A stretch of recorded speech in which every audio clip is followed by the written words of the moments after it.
Our Neighbor's Nanny, a story by E.B.'s Hart. The voice of Pastor Timothy, the general overseer of Radical Christians Ministry, could be heard vibrating on the loudspeaker, as he prayed for the newlywed. You shall prosper, your marriage shall be referenced as God's institution by the unbelievers. And everyone chorused Amen. Andrew and his wife Elizabeth, Lizzie as she was fondly called, drove to their new home in the heart of the city. I am the new pastor posted to Radical Christian Ministry located in this estate. Andrew introduced himself to the estate security. Welcome, sir, the security man said, smiling. I hope this one will not die like the others, the security man said to his fellow security officer.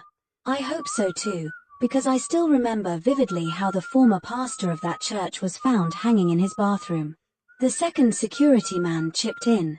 That was horrible. And I heard that was not the first time the pastors had taken their own lives. Imagine killing your entire family first, before killing yourself. The security man added and shook his head.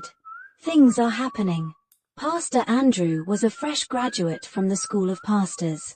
He was the youngest pastor to head the Radical Christians Ministry, Hillview Estate branch. The church had a property within the estate, where their pastors reside. But over the years, about 3 pastors had died mysteriously with their families, while the rest either go insane or fall out of grace, while in the course of their pastoring mission. No pastor leaves the estate the same. They either die or become unstable for life. While some persons dismissed it as natural, others believed it was odd since the last one was murder-suicide situation. Welcome to our estate, the estate caretaker said, shaking Pastor Andrew. Here we live like one large family, we look out for each other, so feel free to relate your worries if you have any in the future. He concluded and left. Their closest neighbor, Mr. and Mrs. Peters, also came to welcome them. We were very close to the previous occupants, Pastor and Mrs. Ocone, before their demise, Mrs. Peters said and shook her head sadly. I believe we will get along with you people as well. You all seem lovely, she said, and they all shook hands. Lizzie was in high spirit. This is your first parish as a pastor, my love, and I want us to make the most of it, she said to Andrew, her husband, smiling. They both knelt down and prayed before retiring to bed. However, 2 months later, Lizzie woke up around few minutes past midnight to pray. She decided to pray alone first and wake her husband up later. In the process of praying, her eyes flashed through their window. She saw Mrs. Peters' nanny, a lady in her late 30s, standing close to their swimming pool. What is this lady doing outside this late? She said quietly.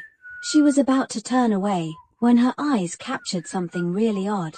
She saw the nanny kneeling down in front of the pool and bending towards the water as if she wanted to drink from it. Her curiosity arose when the nanny remained in the same positing for almost 1 minute. What is this lady doing? But her thought was interrupted when she saw the nanny change into a very strange animal that looked more like a big fish and went into the pool. My God! She screamed in a loud voice. Honey, what is it? Pastor Andrew jumped out of the bed and asked while holding Lizzie, who was livid with shock. Talk to me, dear, what happened? Andrew kept asking. But when he saw that his wife was too scared to reply, he started praying. He prayed until daybreak. He then laid Lizzie on the bed and she slept off. She was woken up hours later, still shaken but stable. You scared me earlier, what happened? Pastor Andrew asked while handing her a cup of hot tea. I saw a very strange thing when I was praying earlier. Lizzie narrated what she saw earlier to her husband, shaking with fear. Andrew laughed it off and discouraged her from thinking about it. Please don't say this in front of people, so they won't start seeing you as a crazy person. We are both exposed to know things like that can be seen as a sign of mental illness. And you know our minds can play tricks on us sometimes. After a long conversation with Andrew, Lizzie believed she may not have seen anything. 2 days later, Lizzie and Andrew, who just returned from Sunday service, heard a knock on their door. This is for you, Ma, Mrs. Peters' nanny said, handing a bowl of fried rice with assorted meat to Lizzie. Oh, all this for us? Lizzie asked, smiling. Yes, my auntie said I should give you people as her Sunday gift, the nanny said, smiling. When she left, Lizzie kept the food in the kitchen and called Andrew. "Let's start eating. What are you waiting for?" Andrew asked while bringing plate and spoons. "We are not eating it," Lizzie said, frowning. "Why?" Andrew asked, sounding annoyed. "Because I don't take food or any edible from people I barely know." Lizzie was talking while wrapping the food up to the bin. "No, this is not right. How can you do this? Are you now saying the Peters are strangers or what?" Andrew fumed. "Relax, honey. I know what I am doing. Something is not right with the Peters. We need to pray to find out more," Lizzie said soothingly. 1 week later, Lizzie, who had started 21 days midnight prayers, was praying at midnight as usual when she saw Mrs. Peters' nanny again. She quickly ran to her husband. "Honey, wake up and see this for yourself." Andrew got up reluctantly and sat close to the window with his wife. The nanny stood in a place for almost 10 minutes. "What is this, Lizzie?" "She is probably getting some fresh air. Do you know it is an offense to spy on someone? Why are you so obsessed with this lady?" Pastor Andrew was still talking when Lizzie shook him. "Look."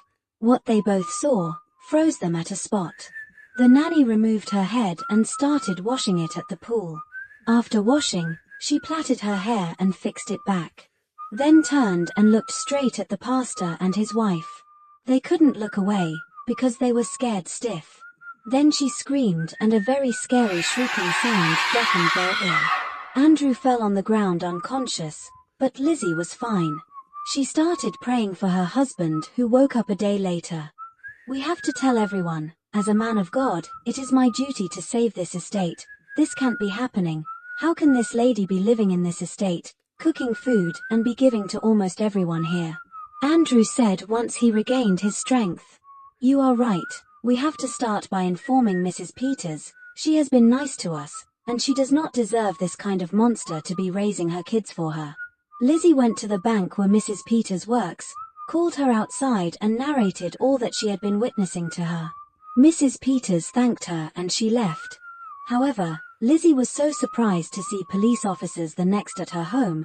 "You are under arrest for defamation." "What?" Lizzie screamed in shock.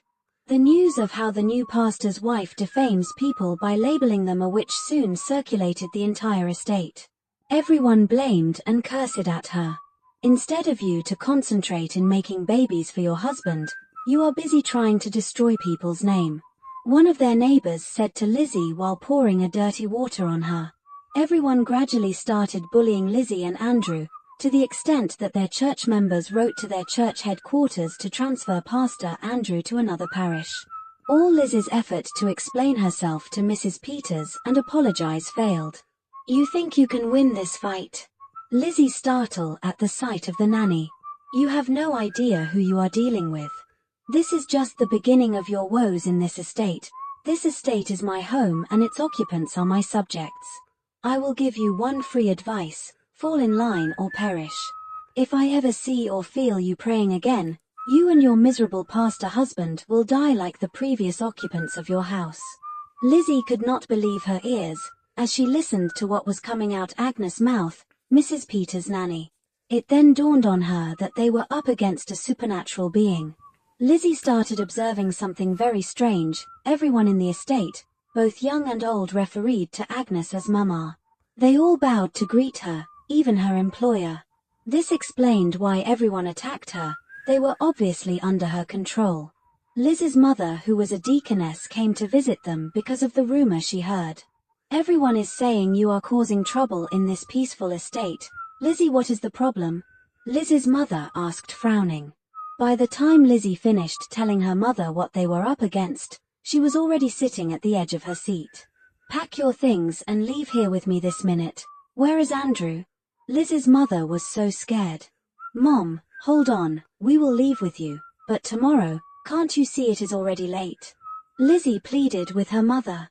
When it was midnight, Lizzie, who had never stopped praying, got up and prayed. She begged her husband to join her, but he was too tired. After a while, they heard a knock on their door. Lizzie ignored it.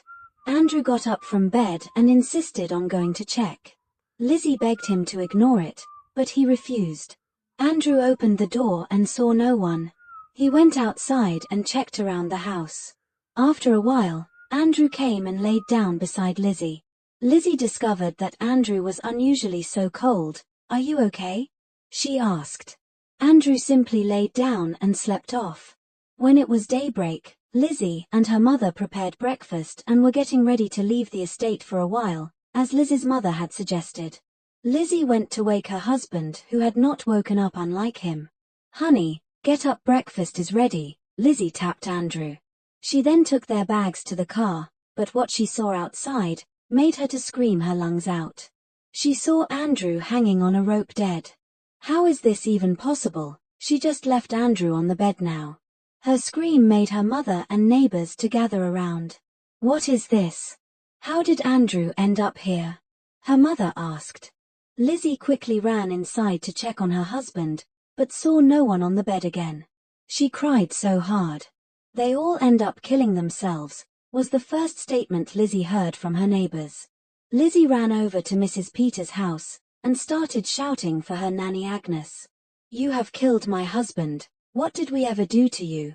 She started praying with tears and screams, but was interrupted by the estate security men, who bundled her out of the estate. When all these commotions were going on, Liz's mother, who was so distraught seeing her only child in pains, went into Mrs. Peters' house. She asked her children where their nanny's room was, and they showed her. She went into the room, took some of the nanny's personal belongings and left. Andrew was buried and somehow, Liz's neighbors accused Lizzie of killing him. They went as far as agreeing to testify in court as eyewitnesses. A distraught Lizzie was detained as a suspect in her dear husband's murder. Liz's mother took Agnes's personal belonging and went to the mountain to pray at midnight. She called her name while holding her cloths, then called on God to fight. Agnes as usual changed into a fish and went into the pool just about the same time Liz's mother was praying in the mountain. Her power was from the pool, because she cooks with the water from the pool and gave to any occupant of the estate, thereby tying their soul. When Agnes was done swimming, she couldn't change back to human being again. She struggled to stay on the ground, but it was hard. Because as a fish she needed to be in the water. When Mrs. Peters and her family woke up in the morning, they looked for their nanny, but she was nowhere to be found. "Mommy, look. There is a big fish in our pool," Mrs. Peters' son shouted from his room.